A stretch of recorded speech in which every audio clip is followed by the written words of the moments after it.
バ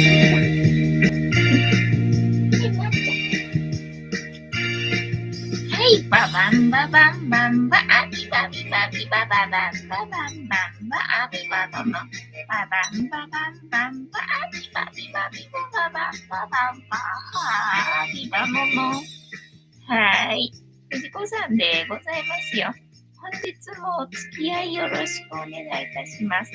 この番組はお休み前の約1時間、10時5分ぐらいから11時ぐらいまでの間皆様と楽しい時間を共有して、いいね見れるライブを目指しておりますので、皆様積極的に参加してくださいませ。で、番組の前半はこのように、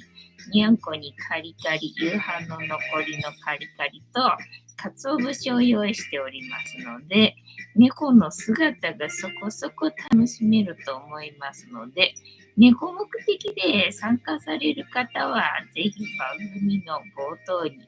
スマホを握りしめ、パソコンの画面にかぶりつき、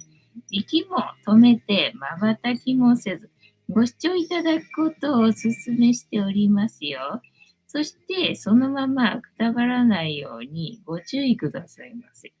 ちゃんとチャンネル登録とグッドボタンを押して、スパチャを投げてからくたばるようにしてくださいね。で、今画面に収まっておりますのが、グレーのグーちゃん、三毛猫のたまちゃん、ひろちゃんのゆりさん。画面に収まっておりませんが、チャトラのまさるくんと、白黒のくーたくんと、我が家には全部で5匹のかわいい猫ちゃんがおりますよ。で、5匹のかわいい猫ちゃんがいる生活ってどんな感じなのかなっていうのをちょっと楽しんでいただけたらいいんじゃないのかなと思いますよ。で、猫のことをもうちょっと詳しく知りたいよと思われる方は、概要欄のところに猫紹介してありますので、そちらを読んでいただけたらいいんじゃないのかなと思いますよ。で、同じく概要欄のところに Amazon のウィッシュリストのリンクが貼ってありますので、そちらからチュールをポチッとご購入いただければ、我が家に届く便利なシステムとなっておりますので、にゃんこにチュールあげようかなと思われる方は、そんな便利なシステムをご利用いただくことをお勧めしております。ね、昨日は鰹節もかけず普通に夕飯の残りのカリカリだけだったけどな。今日は鰹節をかけてやったら、まあ、あっという間に食べたね。まあ、昨日のも結局騙されてね、最終的には綺麗になくなってたんでね、食べてくれてよかったよって感じだったけどな。鰹節がかかってると、まあ、早いな。これで食べきってしまったので、もう猫の姿は楽しめないのかな。みたいな残念なお知らせ。はい。というわけで、一日一個猫に関してのお話もしませんので、これから皆様と一緒に乾杯しようと思いますので、お付き合いよろしくお願いいたします。で、乾杯の時に、ジャスティースって言いますので、一緒に言っていただけると嬉しいです。では、いきますよ。せーの。ジャスティース。自分が用意してなかった。ぐっちゃん、ジャスティース。こっち向いたな。今日は塩入りのお湯だよ。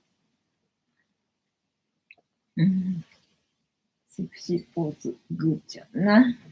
まあ別にヒーターないから。ヒーターないからお皿別に片付けなくてもよかったんだな。なんか片付けちゃったぞ。そしてあっという間に猫の姿はなくなってしまったな。水飲みに行ってんのか。今日は、なんかここのとこずっとお湯が余り気味だったのに、今日はね、お湯が全然、残っててじゃなくて、なくなっちゃってね、沸かしたので、今日は、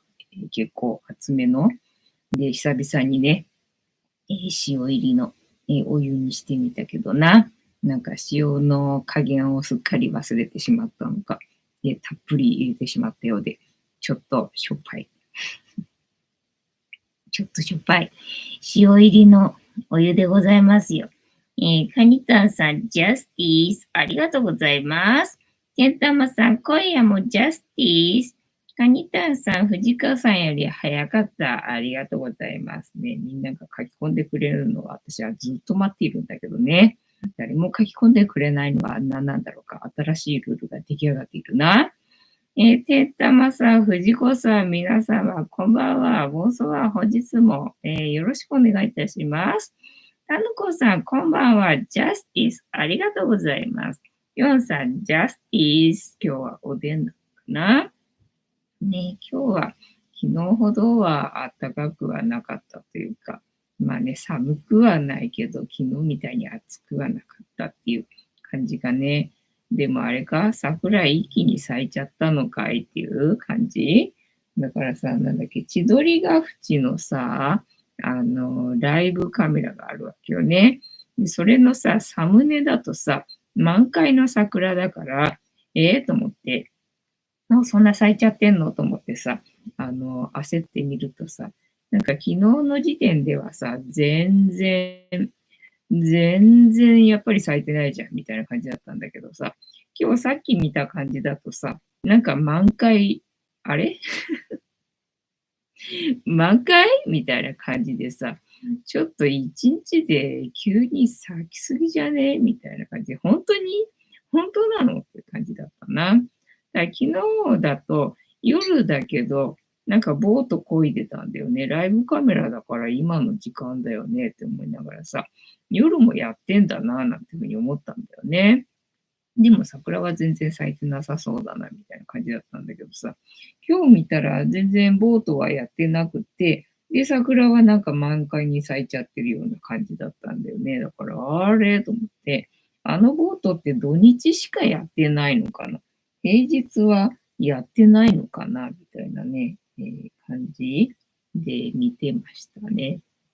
どうでしょうか、皆さんのところは桜は満開に咲いてしまったんでしょうか。今日は私は歯医者に行ったんだけど、その途中で桜並木があるんでさ、そういえば桜どうなったと思ってちらっと見たんだけど、やっぱりまだ全然咲いてないっていうのかな。さすがにね、ちょっとね、開花はしてるけど、まあね、ちょこっと、まだ1割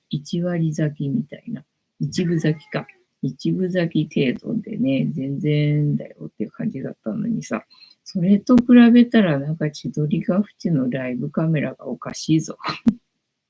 なんでこんなに満開なんだっていうね、感じになってて、本当にと思ってな。なんかちょっと騙されてる気分なんだけどな。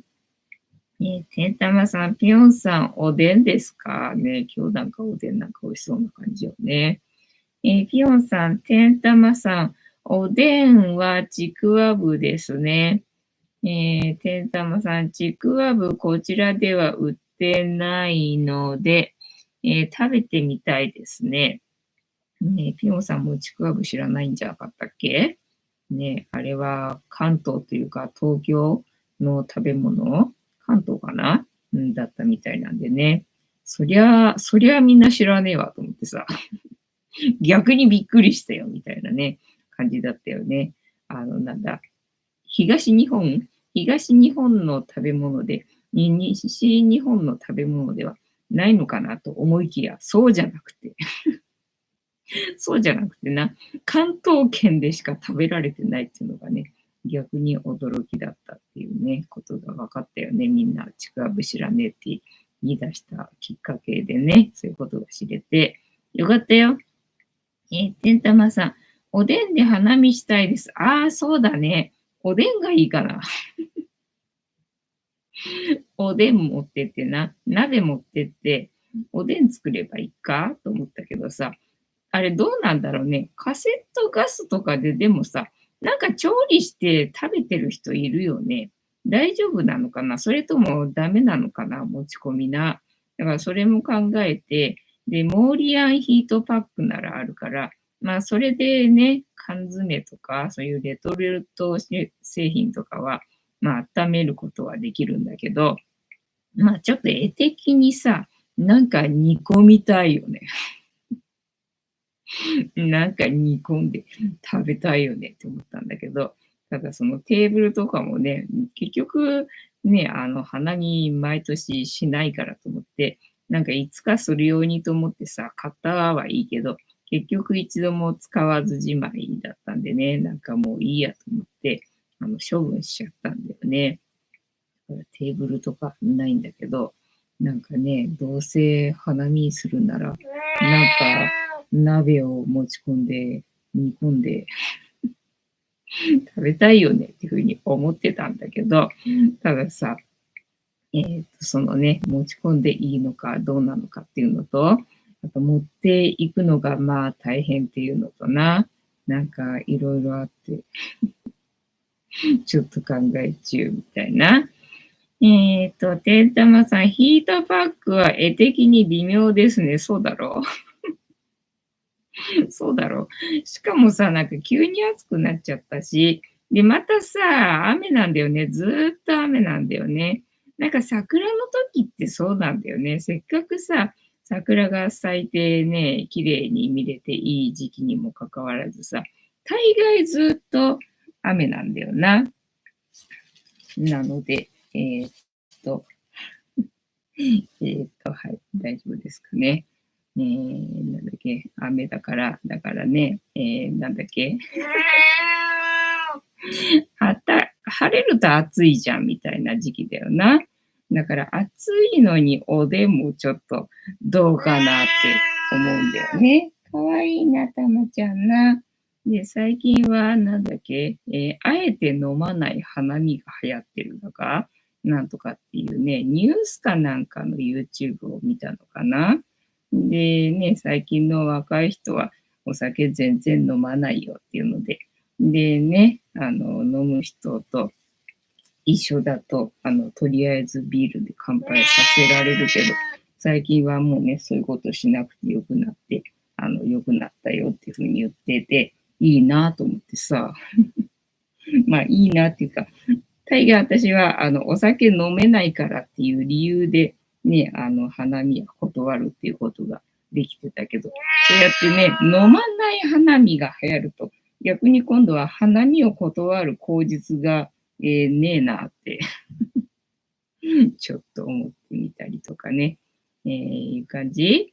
てんたまさん、そばキュリアンですね。あ、そばキュリアンって言うんだっけ全然、全然覚えられなかったんだよね。その言葉、どっから、どうやって覚えたらいいのみたいな感じだったよな。飲まない世代のお花見な。ってことは何昼間からいっぱいってことかと思ってさ。そしたらね、空いてないかなとかちょっとね、思っちゃったな。ピヨンさん、休みの昼間、コンビニ帰りに桜の下で缶ビール飲めれば十分ですわ。まあね、普段だったらそうなんだけどさ、動画のネタにしたいわけよ。どうせ出かけるんだったら動画のネタにしたいわけですよ、私はな。てんたまさん、Z 世代に憧れて、去年半年、断酒したのですが、あ、そうだったんだ。それ理由だったんだ。無理でした。でも半年間も断酒したんだったら、なかなかすごいんじゃないお酒飲める人がさ、ね。天様さん、ソバキュリアスとも言いますね。もうその言葉どっから出てきたのかわかんないけど、みたいなね、感じ。子供ね、そう、コスパじゃなくて、タイパか。タイパな。で、やりたいことがいっぱいあるから、夜は酒なんか飲んでる時間はね、っていうことで、で、酒は飲まずにね、みんな好きな趣味にね、忙しいよっていう話だったよな。なるほどなと。昔はじゃあ娯楽がなかったっていうことかと思って、まあでも確かにそうだよね。インターネットがなかったんだもんね。そう考えると、まあお酒飲む人はお酒飲み行こうぜっていうのが、それが一番の楽しみだろうからな。そういう流れになるんだろうな。今インターネットあるもんね。そりゃやりたいこといっぱいあるよな。うちに帰ってゲームしてた方がいいよな。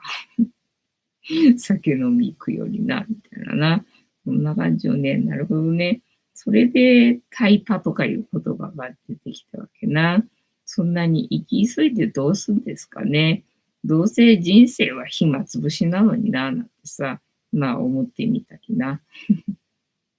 自分に言い聞かせてみたりな、みたいな。そんな感じでしょうかね。で、あと何あったっけ、今日はな。ゴミ捨てして、今日雨降ってたよね、朝そういえばね。今日なんか雨の予報じゃなかった気がするのに、めっちゃ雨降ってっからさ、と思って雨の中ゴミ出しかと思ったんだけど、なんか天気予報見たら、あと1時間ぐらいで止むみたいな感じだったので、そしたら、ギリギリ最後に出せば、ね、雨止んでるかしらと思って、でね、8時過ぎに今日はゴミ出ししたかな、みたいな感じ。ぴょんさん、先週末、職場で花見あったけど、集まったの2割程度だった。じゃあもうみんなね、花見よりも家に帰ってゲームしたいみたいな。ていうか、そもそも、あれか、福岡の方は花が咲いてんのかな、桜の花は咲いてんのかな。なんか東京はね、昨日だったっけ暑かったのって、ね、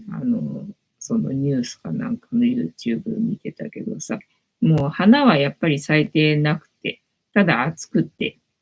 なんかね、半袖 T シャツでフラフラしてるんだけど、花は咲いてなくて、枝見だとかって言ってたよな。で、あれ、焼き芋屋さんなのかな、焼き芋屋さんが、なんか、花が咲いてないせいでだったか、暑いせいでだったか、なんか売り上げが悪いからどうしようみたいなのをね、なんだっけ、インタビューしてるね、動画を見てたね。で、花見の時期に備えて、いっぱいね、焼き芋を仕入れてたんだけど、それがね、花が咲いてないもんで、まだ全然、出せてないので、ね、在庫がたっぷりあるよって話と、あと、昨日はね、暑かったんで、焼き芋だとちょっと暑いから、売れないからっていうのでね、常温で焼き芋売ってるとかって話でさ、なんかな、そういうもんなのかなと思ってさ、私は焼き芋なんだったら、熱くして、出してほしいけどなって思ったんだけど、買う側としてはやっぱりそうなのかね。焼き芋であっても、暑い時だと、まあ逆にっていうか、そっか、暑いから焼き芋は買わなくなるから、ただまあ常温だったら買おうかなって思う人もいるだろうから、みたいな、そういう作戦かいろいろみんな考えるよな。考えるよね。てたまさん、西日本でもまだそんなに咲いてないでしょうね。だって今年は遅い遅いって話題になってるぐらいだから、ね、まだなんじゃねえの、どこもって思ったんだけど。フィオンさん、多分今週末ぐらいがピークでしょうね。ね、そうだよね。咲き始めたら1週間っていうふうに考えるとな、今週末ぐらいかなって感じだけどさ。まあ一応土曜日かなんかが晴れなのかな。で、また日曜日から雨みたいなね。なんか一日しか、なんかちょっと晴れがないんだよねっていう感じなんだよね。だから花見できんのかなみたいな感じがしてくるよな。で、なんだっけ、タケノコ狩りね。タケノコ狩りのさ、問い合わせね。いつやるんですかと。問い合わせたお返事が今日来たんだけどさ、なんかね、タケノコが出始めた、ちょうど出始めた頃ですっていうのでね、だから来週以降ぐらいが掘り時でしょうみたいに言われて、タケノコもな、桜と同じ時期かと思ってさ、ねえ、もう慌ただしいな、どっちを優先したらいいんですかみたいなさ。なんかね、ほら、雨だからさ、どっちもさ、外はな、晴れの日がいいもんな、と、つくづくな、つくづくこの前の、なんだっけ、茨城、笠間に行ったのでな、つくづく思った。まあ、それがなくても晴れの日でなきゃ嫌だよって感じ。だから、大概、お天気とね、にらめっこで行動してるんでさ。だから、前もって予定立てる、そういうね、バスツアー的なさ、やつとかっていうのはさ、天気でな、予定立てられないところが、ちょっとね、っていうのがあんだよね。だから、どうか晴れますようにっていう感じでさ、申し込みしないとならんのだけどっていうのでな。だから、天気とにらめっこして、明日晴れだよし行こうみたいなね、感じで行動できるのが一番いいんだよな。で、全然話題変わるけど、全然話変わるけど、話のネタがないんでさ。今日見てた YouTube で、油がさ、雨上がりとか水たまりにさ、浮いてるの見るじゃんか。油っていうのかな、油が浮いてる時に見えるさ、虹色の、なんていうんだろうな、なんかね、油膜っていうのか、油膜があるじゃんか。で、あれずっとさ、まあ、車の車からね、垂れた油とか、あとはなんだ、アスファルトからね、滲み出てる油とか、なんかそういうもんだろうなって思ってたんだよね。そしたら、なんか違うらしくて、そもそもね、油が垂れてる車ってそんな見たことあるかっていうので、確かにないな。そんな油垂れてたら危ないもんね、って。そんな油垂れてる車そんなにないよね。その割には水たまりにさ、油膜張ってんのよく見るよねって思うとさ、そりゃあ確かにね、車の油ではねえなと思って。で、ね、まあ本当に油の時と、まあ見分け方があるよっていうので、なんかね、説明してた気がするんだけど、で、それが何かっつったら、鉄をなんか分解する、バクテリア、っていうのかな、微生物かなんからしいんだよね。いや、そうなんだと思って。で、それが分解したものが浮いてるっていうか、なんかそういうことらしいんだよ。でね、まあ自然界にね、どこにでもいるから、だから、その書き込みの中で、ああ、それでかって、尾瀬に行ったら、水たまりが全部油切ってて、もう汚ねえなって思ったって書いてあって、あ、そうなんだと思ってさ、うん、なるほどって。だから自然界に普通にいるもんらしいんだよね。で、そうやって、鉄分かなんかを、分解して、そうやってね、なんか油膜が出るらしいんだけどさ。だからどっかの国では、その油膜集めて、で、煮沸してっていうのかな。で、鉄を集めて、みたいなことをさ、まあ、してるところもあるらしいんだよね。だからまあ、それ集めればね、鉄がね、取り出せることができるらしいんだけどさ、すげえな。すげえなと思ってさ。で、その見分け方っていうのが、その、油膜をこうね、触るっていうのかな。なんか棒とかでつっついて、で、その油膜が割れたら、その微生物っていうのかなが、出したものであって、で、本当に汚染されてて、油の時は、まあ、それがね、割れないのかななんかくっつくのかなみたいな感じでね、そういう違いがあるよっていうので、あ、そうなのかと。よくほら、雨上がりで普通にさ、道路とかに溜まってる水たまりにさ、油浮いていっちゃうか。油っていうか、それが浮いてるから、だからおそらくその駐車場とかの水たまりだよね。車から出てる油なんだろうなとかさ、なんか思ってたんだよね。あとは場所が地面だからさ、コンクリートの油なんだろうなとかさ、なんか思ってたら違うんだ。微生物なんだと、はあと思ってね。それが今日びっくりしたことかな。びっくりしたことその1。ご報告の、時間でございました。カニタンさん、そうなんだよね。オゼ。ハートで見えない。油浮いてるんで、あ、そうなんだね。そう、だから自然にいるんだって。あ、そうかと思ってさ、そりゃあ浮くかと思ってね、ちょっとびっくり。でもそれを分かったおかげでさ、まあもし私が大勢に行ってそういう光景をさ、見たら、あ、これは微生物なんだってちゃんと分かるので、よかったよ、みたいなね、感じでございますよ。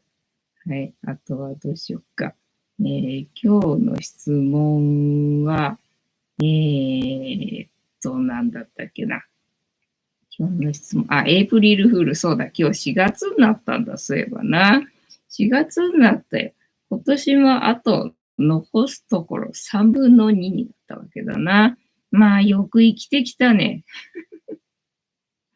よく生きてきたねっていう感じだよ。カニタンさん、謎が解けてすっきりしましただろうそうだよね。あ、そうなんだと思って、油じゃないっていうか、ね、油じゃない。そういうなんだ、人工物ではないんだっていうのがさ、へーっていう感じだったんだよね。いや、よくぞ調べて、この動画上げてくれたなと思ってさ、ゆっくりかなんかだったかな。ゆっくりで。なんかこのチャンネルは、微生物とか、なんか自然界のなんちゃらかんちゃらについて、解説してる番組ですみたいなこと言ってたのよ。だから、ってことはまさかと思ったらさ、そのまさかだったんだよね。微生物の仕業だったのがさ、すげえなと思ってな。そうで、今ほら、マイクロプラスチックがさ、問題になってるけど、マイクロプラスチックをさ、分解する微生物がどうやら出てきたらしいんだよね。すげえなと。自然界ってほんとすげえなとね、思う感じでございますよ。まあね、人間はできる限りこれ以上マイクロプラスチックを増やさないように、まあ努力するのは必要だとは思うけどさ、まあ自然界は自然界でちゃんとね、地球がうまく回っていくようにさ、自分でね、やってくれるところが、まあすごいなとね、感心するよな。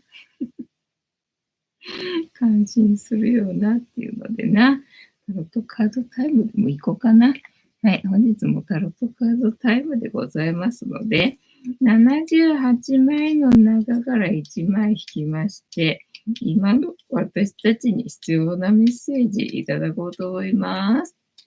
で、このシャッフルは皆様のストップの掛け声で止まりますので、ご協力よろしくお願いいたします。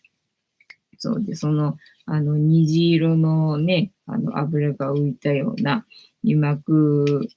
だけじゃなくて、なんか赤い鉄の、なんだ、錆びたような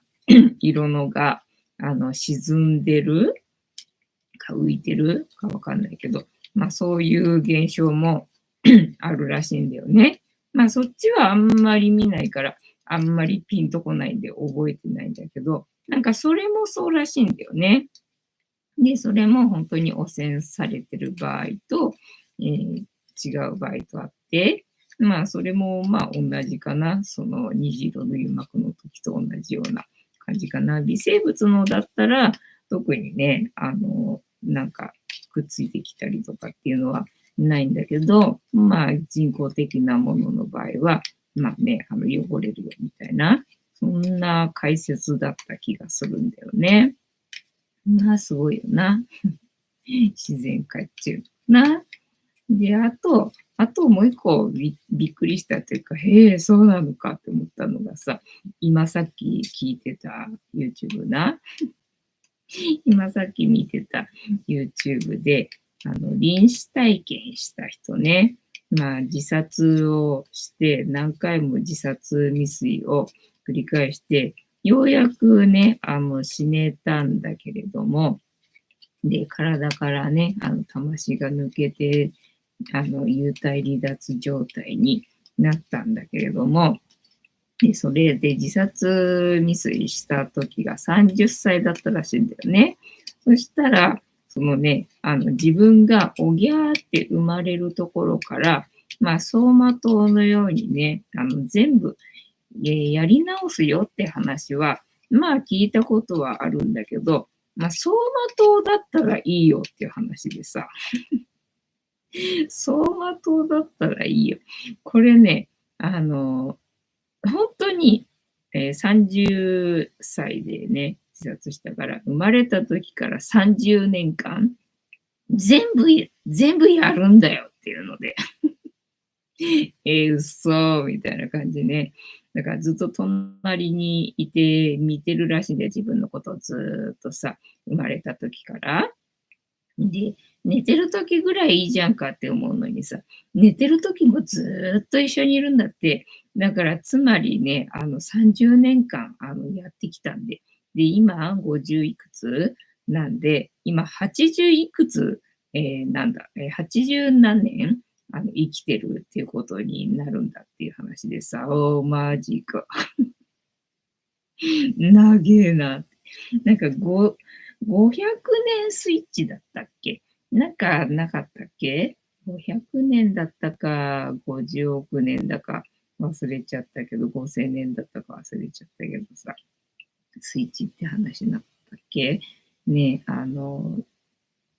お金が必要で、で、そのスイッチを押すと、500年かなんか、経つけれども、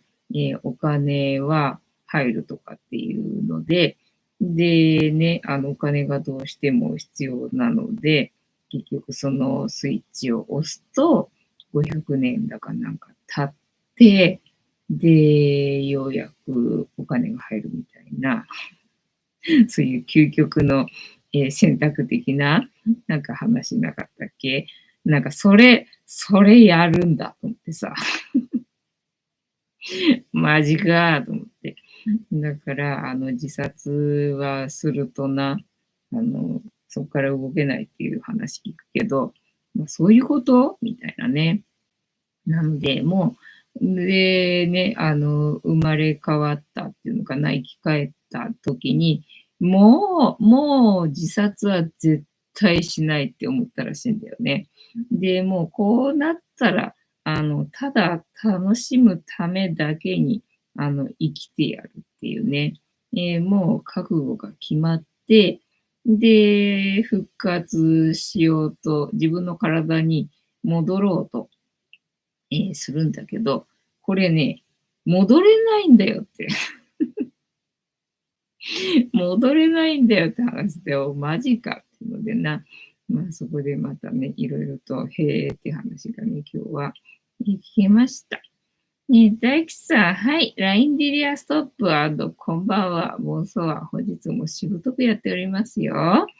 てんたまさん、大吉さん、ウルトラストップ、ありがとうございます。では、大吉さんからストップの掛け声いただきましたので、ここから6枚置きまして、7枚目のカード、今の私たちに必要なメッセージいただこうと思います。いただきますよ。せーの。1、2、3、4、5、6、で、7枚目のカード、本日は何でしょうか？せーの、じゃじゃーん。なんだ、今度は。昨日は定時だったっけ？で、今日はなんか大人だな。大人の、ソードでいいんだよね。クイーンか。クイーンのソードだな。大人の、情報をうまく扱えてる的な感じかな。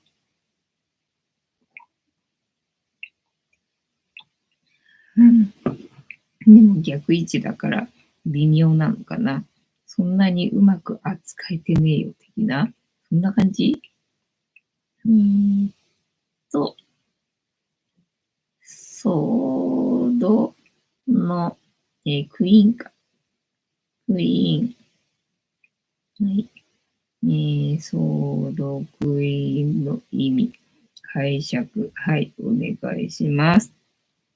絵柄の意味。小アルカなソードクイーンは石造りの安定感のある椅子に座った王女が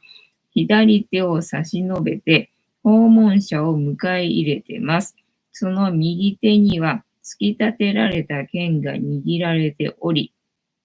彼女の鋭い判断力と知性を物語っているかのようです。逆位置だな、今日はな。逆位置、孤立、残酷、批判的、ソードクイーンは、その冷静で公平な判断力で問題の真意を見抜くような鋭い解決能力があることを意味します。そのため、正位置では知性にあふれたクールな判断で問題を解決することを意味し、逆位置ではその鋭さが際立ち、残酷で批判的な態度に現れると解釈します。そうですか。逆位置の意味。キーワード、孤立、残酷、批判的、急所をつく、無慈悲。逆位置では、その冷静さと、鋭さが裏目に出て、周囲からの批判を買い、孤立していることを意味します。知性的な判断も人間関係においては無慈悲な態度と取られがち。その行動や言動が多くの人から敬遠されてしまう。また、突き立てられた剣が下を向くことから、相手の急所をつくことや、とどめを刺すこととなり、人間関係で致命的な傷を負わせることにもなりかねません。融通の利かない実直さや強情さが自分の考えを無理やり押し通したり、相手に強いるようにもなってしまいます。自らの正しさに目を奪われて、相手への思いやりを失ってないか、今一度見直してみましょう。はい。仕事、恋愛、まとめ。知性的な判断力で決断をすべき時が到来することを意味するカード。市場に流されず、公正で誠実な対応を求められることを意味するカード。そんな決断の時が訪れると解釈。えーと、逆逆位置で開かれると、女王の持つ剣が振り下ろされ、痛手を負うと解釈してください。はい。というわけで、またぐーちゃん見えなくなっちゃってたか。本日のタロットカードの意味調べるの会は、お花見なので、串刺しにするものが多いね。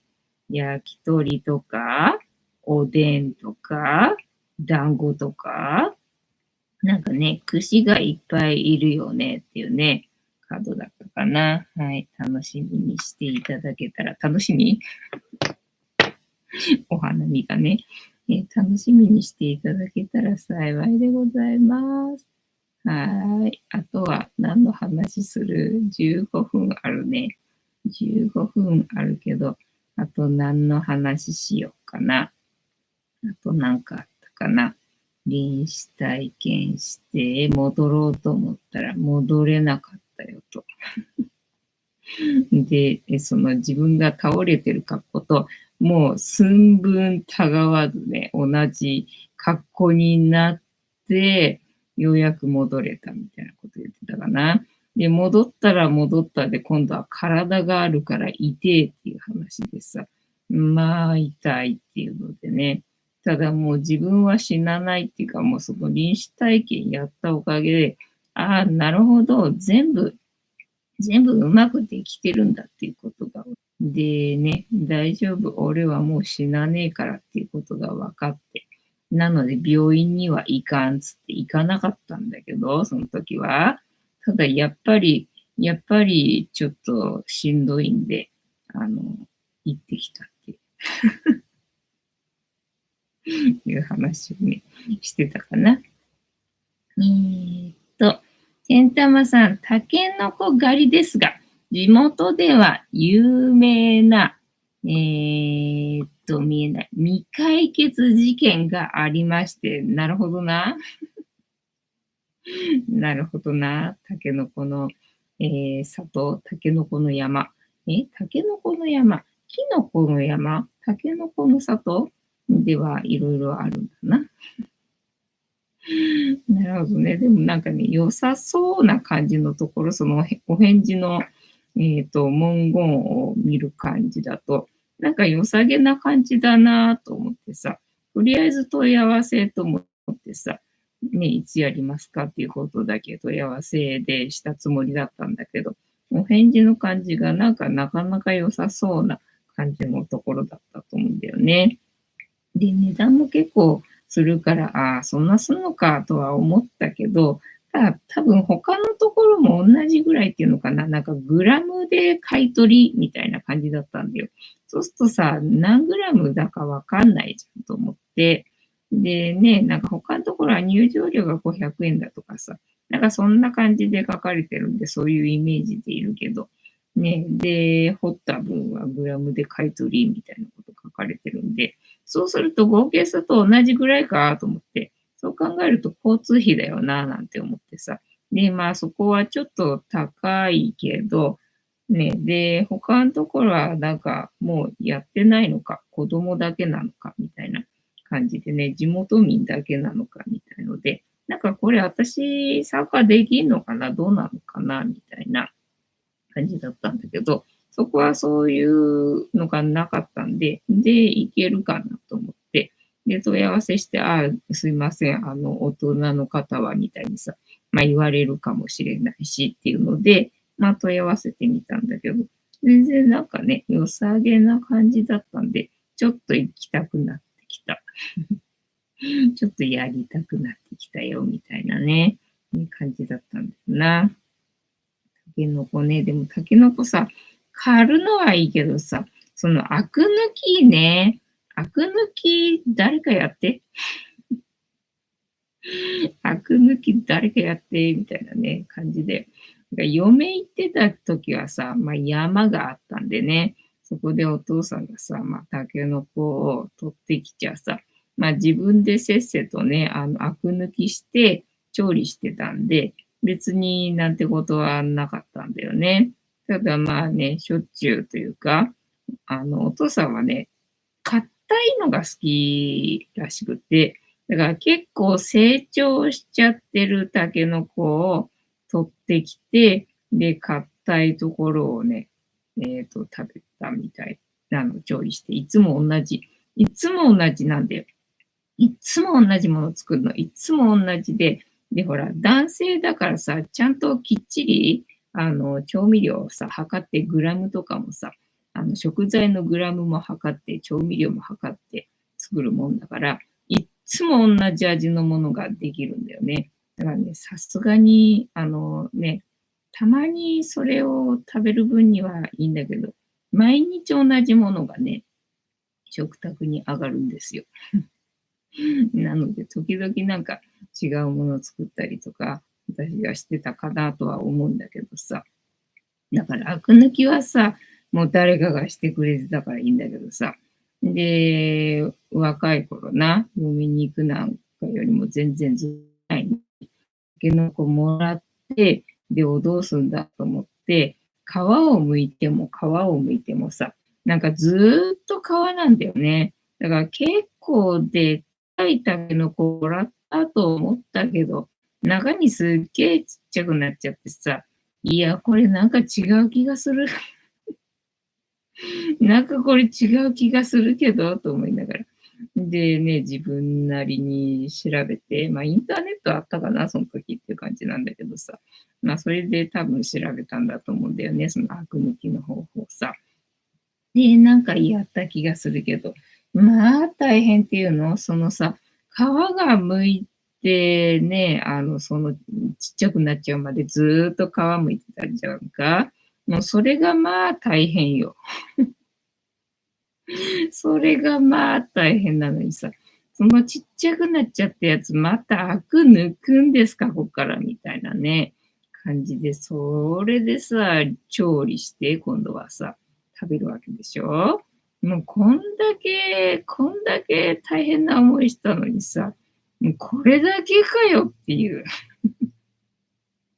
なんかもう疲れちゃった思い出があるんで、全然タケノコ調理したいよっていう気にならないんだよね。で、今日もさ、歯医者の帰りに八百屋があるんでさ、八百屋寄ってさ、で、最近はタケノコ売ってんだよね、八百屋でね。別に安いわけでもないし、で、タケノコ売ってはいるけどさ、で、安いわけではないやつさ、これ皮むいちゃったらさ、中身どんくらいなのよ。で、そこからまたアク抜きするわけでしょと思ったらさ、いやー、全然買いたいと思わないんだけど、これみんな買うのかね。ね、ちゃんとアク抜きしてんのかねっていうのがね、すげーわかんないわけよね。あの皮の剥き方、多分違うんじゃないのかなって思うわけよ。全然なくなっちゃうからさ。なんかまるで子供がね、剥くリンゴの皮剥き的な、なんかじゃがいもの皮剥き的な、もう食べるとこなくなっちゃうじゃんかよ、みたいにな。なんか違っちゃってたんじゃないのかなって思うんだけどさ、どうなんだろうな。ねえ、センタマさん。タケノコのアク抜きは時間かかりますし、どこであげるか難しいね。そんな頑張ったのにさ、そんな頑張ったのに、ね、渋いっていうのね、なんだっけ、渋いんでいいんだっけ。渋かったらさ、泣くに泣けないよね。カニタさん、それはタイパ悪すぎだろう。タイパ悪すぎだよな。だから、タケノコは、もう水煮でいいっす、みたいな感じでね。もう諦めて水に買うので、みたいな。まあ、そんな勢いなんだけどさ。買ったはいいけど、これどうするみたいなね、感じになるわけよね。そんなに安いわけでもないんだけど。ね。で、またあんなちっちゃくなっちゃうのと思うとさ、ちょっとね、みたいなね、感じよ。あとは何の話だ。あとは潮干狩りか。そう、だからそもそも潮干狩りな、自分でね、行くにしてもさ、ちょっと遠いわけじゃんか。だからね、近場で済まそうと思ったらさ、全然取れなかった。別にそこはほら、潮干狩り会場っていうわけではないから、アサリ巻いたりとかはしてないわけよね。天然で、育ってるやつ、それは別に取ってもいいよっていうね、そういうシステムなんでさ、だから別に年がら年中、海は空いてるからさ、閉まってる時間じゃなければ、とてもいいよみたいな感じのシステムなんだけど、だから巻いてるわけじゃないんでね、なんか時期だと、ね、上手な人だとね、なんかたくさん取れたりすることもあるらしいんだけど、私そういうのわかんないからさ、全然全くもってね、一匹アサリって何匹でいいんだっけ？取れなかったんだけど、そう考えるとさ、潮干狩り会場の海岸に行って取るのがいいんじゃないのかなと思って、そうするとさ、うちからはさ、ちょっとさ、距離があるわけじゃんか。そっから、アサリ、取ってきたやつ、持って帰ってくんのかと思って、電車の中臭いかなとかね、今度はいろいろ考え始めてさ。でね、前に潮干狩りしようと思った時に調べた感じだと、ね、取ったアサリには水は入れずに、袋かなんかね、容器に入れて持って帰って、で、塩水は塩水でまた別でね、ペットボトル、空のペットボトルを持ってって、で、塩水は、取って、でね、帰って、で、うちで砂抜きするときに、その海水を入れて、で、塩抜きさせるから、その塩抜き用のね、海水を持って帰るためのペットボトルが必要っていうことで、だから行きはまあいいじゃんか、特に重いもんないからさ。帰りはさ、もしさ、大量に取れたとするよ。そしたらそのアサリの重さとさ、あとは海水の重さとさ、いやで、ほら、砂だらけなわけじゃんか。自分はな。なんかできる限り頑張って砂を落として帰るとは思うけど、おそらくな、普段何もしてない時に比べたら多分砂だらけなわけじゃんか。なんかそれで電車乗り換えて乗り継ぎして帰ってくんのかと思うとさ、なんかちょっとしんどくなってきちゃって、みたいなな。そうで、潮干狩りと違うけど、そういえばさ、北海道で、なんだっけ、貝、でっかい貝、結構でっかい貝だったよ。こんなでっかい貝だったよ。それがなんか大量に打ち上げられてるらしくてさ、いや、これはお祭り騒ぎだっつってさ、その北海道の人たちがさ、もういっぱいトラックの荷台にいっぱいね、詰め込んだりとか、あとはまあね、トラックじゃないけどさ、車の荷台っていうのかな、後ろのところに、めちゃくちゃ積んで、で、積んでもなんか雪崩になって落っこってきちゃって、なんかちゃんと装備してくればよかったのにって思うような感じでね、みんな車にさ、すっげえ積み込んでるわけよね。おお、なんだこれみたいな。で、もうさ、その辺り一面全部その貝なわけよ。で、あれすごいな。すごいなと思って。いやと思って。で、それがさ、美味しいらしいね。ホッキ貝かな？ホッキ貝が大量に打ち上げられてるっていうので、もうみんなね、お祭り騒ぎでね、拾ってね、大量に持って帰っても、そんなにしても全然なくならないぐらい大量に打ち上げられてるわけよね。で、なんかどうやって食べても美味しいよって言ってさ、そうなんだなと思って。たださすがにこれね、全部一人では食べきれないから、まあ親戚一同とかね、ご近所さんに配って、で、まあ残りはね、むき身にして保存かな、冷凍保存かな、なんていうふうに言ってて。いやーもう本当あんなね、あたり一面あったら、そりゃお祭り騒ぎだね。なんか大地震が起きる前兆とか、まあおそらくそういうことはあるかもしんないけどさ。まあでもとにかく目の前にさ、そんなお宝の山があってさ、いくらでも拾ってもなくならないんじゃさ、もうね、いいじゃないか。それはそれで、ね、ありがたくいただいてさ、楽しんどけばいいんじゃないの？明日死ぬかもしんないんだからさ、みたいな感じでさ、もういいねって思いながら、私はそのニュースをさ、羨ましいなと思いながら見とったよ。ねえ、てったまさん、貝をいっぱい取れると気にならなくなりますよ。ああ、確かにそうかもしんないね。